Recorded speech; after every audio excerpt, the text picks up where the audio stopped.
The Shek Report with Dameshek reporting.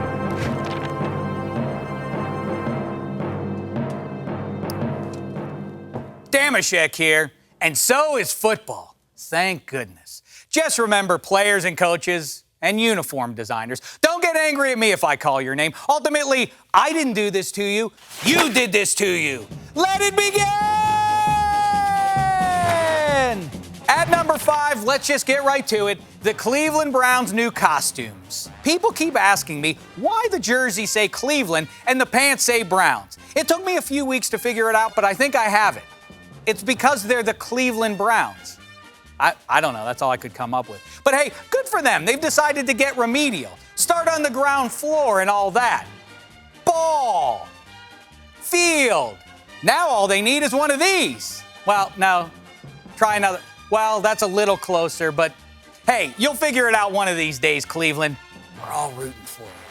At number 4, all the other teams mislabeling backups as starters. Come on, Texans, you started Brian Hoyer on Sunday. He's not a starting QB. He's Brian Hoyer. You know, really, who are these guys? You think you're winning a Lombardi with this guy? Or this guy? Or this guy? Wait, how'd Peyton get in here? Oh, well, too late to go back now. Anywho, now it's time for the Get Out of Shame free card. Nay, it's time for Shoulders of Greatness, brought to you by Head & Shoulders. Last season, one rookie prognosticator stood head and shoulders above the competition, even though he couldn't actually stand. I'm speaking, of course, of Football Baby, who made his Year 2 debut last week by picking the Patriots to beat the Steelers. No sophomore slump here. He's 1-0 on the year, 31-13 lifetime. Now, back to the shameful. At number 3, teams carrying 2 guys with rare first names. You're no doubt aware of T.Y. Hilton, but did you know the Colts also have a D tackle named T.Y. McGill? In your life, have you ever met anyone named T.Y.? The Colts have 2 of them on a 53-man roster. Likewise, the Chargers now have Melvin Gordon and Melvin Ingram.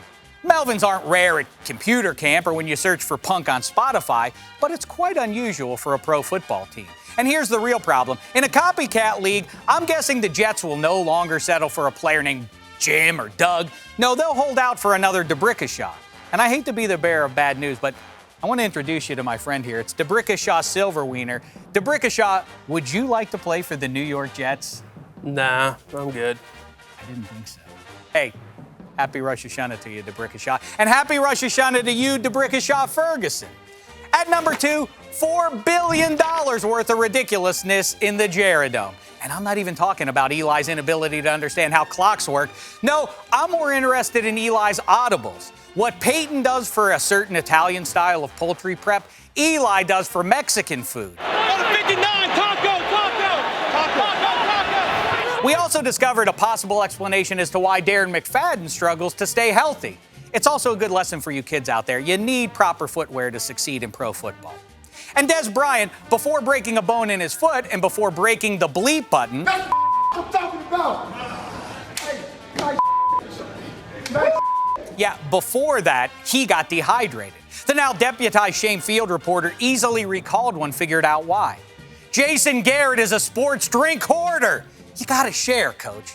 And that brings me to number 1 in this week's brown paper bag of shame, which, to be fair, really should go to the Steelers secondary, but I can't very well give something tangible like the brown paper bag of shame to something that doesn't exist. So instead, it goes to the Seattle Seahawks for running the ball on 4th and 1 in overtime. Who does something like that? Everyone knows you throw there, maybe an in route. Tisk tisk. Here, you wear this, Seahawks. It's the brown paper bag of shame. Till next week.